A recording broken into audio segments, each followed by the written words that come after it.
வணக்கம். இன்றைக்கி நம்ம என்ன ரெசிபி பார்க்க போகிறோன்னா, ஒரு துவையல் ரெசிபி தான் பார்க்க போகிறோம். கருவேப்பிலை துவையல் எப்படி செய்கிறதுன்னு நம்ம பார்ப்போம். இதுக்கு நம்ம ஃப்ரெஷ்ஷான கருவேப்பிலையை இந்த மாதிரி கழுவி எடுத்துக்கலாம். கருவேப்பிலை காஞ்சிருந்தாலும் ஒன்றும் பிரச்சனை இல்லை. அதையும் கொஞ்சம் நேரம் தண்ணியில் ஊற வச்சு இந்த மாதிரி தண்ணியை வடிகட்டி எடுத்து வச்சுக்கோங்க. அதுக்கு தேவையான பொருள் என்னன்னு ஃபஸ்ட்டு பார்ப்போம். ஃபஸ்ட்டு உளுத்தம்பயிர் ஒரு 2 ஸ்பூன் எடுத்துக்கிறேன். காஞ்ச மிளகா ஒரு 7 காஞ்ச மிளகா எடுத்துக்கிறேன். இந்த காஞ்ச மிளகா காரம் இல்லை, அதனால் நான் ஒரு 7-8 எடுத்துக்கிறேன். அடுத்தது தேங்காய் ஒரு அரை மூலி தேங்காவை துருவி எடுத்துக்கிறேன். அப்புறம் மிளகு ஒரு 15 மிளகு எடுத்துக்கிறேன். ஏன்னா மிளகாவை விட மிளகு போட்டோம்னா உடம்புக்கு நல்லது காரத்துக்கு, அதனால தான் நான் மிளகு அதிகமாக சேர்த்துருக்கேன். இப்போ நாம் கழுவி வச்ச கருவேப்பிலையை எடுத்து நம்ம தண்ணியை வடித்து நல்லா வச்சுப்போம். இந்த துவையலுக்கு தேவையான புளி ஒரு அரை நெல்லிக்காய் சைஸ் அளவுக்கு எடுத்து நான் ஊற வச்சுக்கிறேன். இப்போ வாணலியை சூடு பண்ணிப்போம். வாணலி சூடான உடனே நம்ம ஒரு 3 ஸ்பூன் எண்ணெய் போட்டுப்போம். இது எதுக்குன்னா ஃபஸ்ட்டு வதக்கி எடுக்கிறதுக்கு தான், அதனால் ரொம்ப எண்ணெய் போட தேவையில்லை. இப்போ நான் எண்ணெய் போட்டு சூடான உடனே அடுத்தது உளுத்தம்பயிறு மிளகையும் அதில் சேர்த்து வறுத்து விட்டுக்கிறேன். மீடியம் ஃப்ளேமில் அடுப்பு வச்சுக்கோங்க, ஹை ஃப்ளேமில் வைக்க வேணாம். இப்போ நல்லா இது வறுபடட்டும். இது வறுபட்டு முடித்ததுக்கப்புறம் நம்ம காஞ்ச மிளகா எடுத்து வச்சுருக்கோம் இல்லையா, அந்த காஞ்ச மிளகாவை நம்ம ஆட் பண்ணிப்போம். காம்பு எடுக்காமல் ஃபஸ்ட்டு காஞ்ச மிளகாவை நம்ம வறுத்து எடுத்துக்கணும்.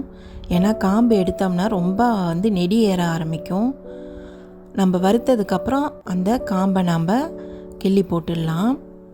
இது நல்லா வறுபடுது பாருங்கள், இது வறுபடட்டும். அடுத்தது நம்ம கழுவி வச்சுருக்கிற கருவேப்பிலையை எடுத்து அதையும் இது கூட சேர்த்துக்கலாம். இந்த மாதிரி சேர்த்துட்டு நல்லா திருப்பி விட்டுட்டே இருந்தோம்னா அந்த எண்ணெயோடு சேர்ந்து இதுவும் நல்லா வதங்க ஆரம்பிக்கும். ஒரு 5-10 நிமிஷம் வதங்கட்டும். நல்லா மீடியம் ஃப்ளேமில் வச்சு வதக்கி விடுங்க. இது வதங்கி முடித்ததுக்கப்புறம் நம்ம கல் உப்போ இல்லை தூள் உப்போ எது நம்மளுக்கு தேவைப்படுதோ நம்ம சேர்த்துக்கலாம். நான் தூள் உப்பு தான் சேர்த்துக்கிறேன். ஒரு அரை ஸ்பூன் தூள் உப்பு சேர்த்துக்கிறேன். சேர்த்துட்டு நம்ம சேர்த்து எல்லாத்தையும் வதக்கி விட்டுடலாம். வதங்கட்டும். பொதுவாகவே நம்ம கருவேப்பிலையை குழம்புலையோ பொரியல்லையோ எதில் போட்டாலும் நம்ம அதை வேஸ்டாக்கி கீழே தான் போடுவோம். ரொம்ப பேர் அதை சாப்பிட மாட்டோம், ஆனால் ஒரு சிலர் சாப்பிடுவாங்க அதையும் சேர்த்து சாதத்தில். அதனால் நம்ம என்ன பண்ணோம், இதில் இருக்கிற பெனிஃபிட்ஸ் நம்மளுக்கு கிடைக்கணுன்னா நம்ம இந்த மாதிரி துவையல் செஞ்சு சாப்பிட்டா நம்மளுக்கு நல்லது. இப்போ பாருங்கள், அது வதங்கினோடனே நான் துருவி வச்சுருக்க தேங்காவை இது கூட சேர்த்துக்கிறேன். சேர்த்துட்டு எல்லாத்தையும் ஒரு தடவை நல்லா மிக்ஸ் பண்ணி விட்டுடணும். இது நல்லா மிக்ஸ் ஆகட்டும். நம்ம புளி எடுத்து வச்சுருக்கோம் இல்லையா, அதையும் இது கூட சேர்த்துடலாம். அந்த கோது மாதிரி இருக்கும், அதெல்லாம் நீக்கிட்டு நம்ம வெறும் புளியை மட்டும் இது கூட சேர்த்து வதக்கி விட்டுட்டு நல்லா வதங்கினதுக்கப்புறம் நம்ம ஸ்டவ்வை ஆஃப் பண்ணிவிட்டு கொஞ்சம் நேரம் ஆற விட்டுருவோம். இப்போ ஆறிடுச்சு. நம்ம மிக்ஸி ஜாரில் இதை சேர்த்து தண்ணி கொஞ்சம் ஊற்றி நல்லா இந்த மாதிரி பேஸ்ட் பதத்துக்கு அரைச்சி எடுத்துருவோம். தண்ணி ரொம்ப ஊற்றக்கூடாது, அப்புறம் சட்னி மாதிரி ஆகிடும். இப்போ நம்ம ஒரு வாணலியை சூடு பண்ணிப்போம். வாணலி சூடான உடனே நம்ம ஒரு 5-6 ஸ்பூன் எண்ணெய் போட்டுப்போம். துவையலுக்கு எண்ணெய் நிறைய போட்டால் தான் நல்லாயிருக்கும். அதனால் எண்ணெய் போட்டுட்டு எண்ணெய் சூடான உடனே கடுகு ஒரு அரை ஸ்பூன் போட்டுக்கிறேன். கடுகு வெடித்ததுக்கப்புறம் தாளிப்புளுந்து கொஞ்சம் போட்டுக்கிறேன்.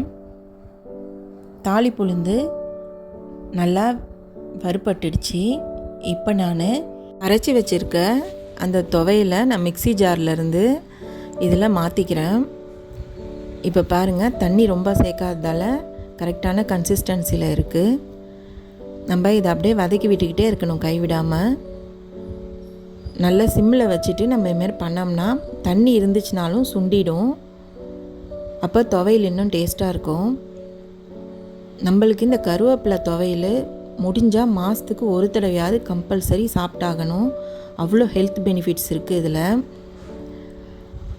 கண்டிப்பாக ஒரு தடவை நீங்கள் ட்ரை பண்ணி இதை சாப்பிட்டீங்கன்னா அடுத்தடுத்து நீங்கள் அடிக்கடி செய்ய ஆரம்பிப்பீங்க. அவ்வளோதான். ஒரு 2-5 நிமிஷம் அடுப்பில் இருக்கட்டும். நல்லா சிம்மில் வச்சுக்கோங்க. இப்போ துவையல் ரெடி ஆகிடுச்சு. நம்ம நல்லெண்ணெய் சேர்த்து நம்ம சாப்பிட்லாம்.